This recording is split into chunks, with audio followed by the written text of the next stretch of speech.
এখনো পর্যন্ত কিভাবে আওয়ামী লীগ বাইরে ঘুরে বেড়ায়।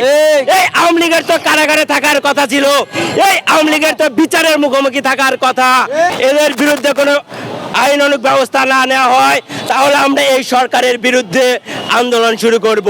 গোপালগঞ্জে এনসিপির নেতৃবৃন্দের উপর যে হামলা হয়েছে সেই হামলার প্রতিবাদে গণ অধিকার পরিষদের আজকের এই বিক্ষোভ মিছিল শেষে এই দেশের 18 কোটি মানুষের কাছে একটি প্রশ্ন করতে চাই। এই যে 10 মাস আগে আওয়ামী লীগ প্রায় 2000 মানুষকে নির্মমভাবে বুকে গুলি করে হত্যা করেছে, তাদের মধ্যে বিন্দু পরিমাণ অনুশোচনা আছে? নাই। একদম স্পষ্ট আওয়ামী লীগের একজন নেতাকর্মীও ওয়ার্ড থেকে কেন্দ্র পর্যন্ত যতগুলো নেতাকর্মী আছে কারো ভিতরে বিন্দু পরিমাণ অনুশোচনা নাই। সুতরাং আগামী দিনে আমাদেরকে চিন্তা করতে হবে, যারা আমরা এই হাসিনা বিরোধী ঐক্যবদ্ধ আন্দোলন করেছিলাম তাদেরকে আগামী দিনের রাজনীতি ঠিক করতে হবে এই বেসমেন্টের উপর।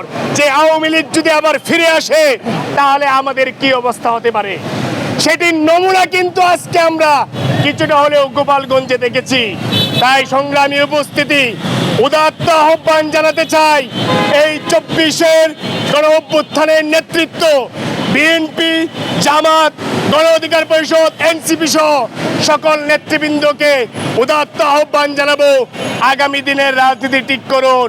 আর স্বরাষ্ট্র উপদেষ্টাকে বলবো, জাতীয় নাগরিক পার্টির শান্তিপূর্ণ সমাবেশে নিষিদ্ধ ঘোষিত আওয়ামী লীগের সন্ত্রাসীরা কিভাবে বর্বরচিতভাবে হামলা চালিয়েছে। যে আওয়ামী লীগ 10 মাস আগে এই দেশে গণহত্যা চালিয়েছে, এই দেশে হাজারো মানুষকে নির্বিচারে খুন করেছে, 1.5 লক্ষ মানুষকে শহীদ করেছে, সেই আওয়ামী লীগ এখনো কিভাবে হামলা চালায়। আমরা এই অন্তর্বর্তীকালীন সরকারকে বলতে চাই, আমাদের ছাত্র শ্রমিক জনতার আন্দোলনের মুখে যে আওয়ামী লীগ নিষিদ্ধ ঘোষণা করা হয়েছে, যে আওয়ামী লীগের এখনো পর্যন্ত কোনো বিচার হচ্ছে না, সেই আওয়ামী লীগ কিভাবে এখনো পর্যন্ত হামলা চালায়, এখনো পর্যন্ত কিভাবে আওয়ামী লীগ বাইরে ঘুরে বেড়ায়। এই আওয়ামী লীগের তো কারাগারে থাকার কথা ছিল, এই আওয়ামী লীগের তো বিচারের মুখোমুখি থাকার কথা। আমরা অন্তর্বর্তীকালীন সরকারকে বলতে চাই, অনতিবিলম্বে নিষিদ্ধ ঘোষিত আওয়ামী সন্ত্রাসীদেরকে দ্রুত আইনের আওতায় এনে এদেশের জনগণকে শান্তিতে দেন।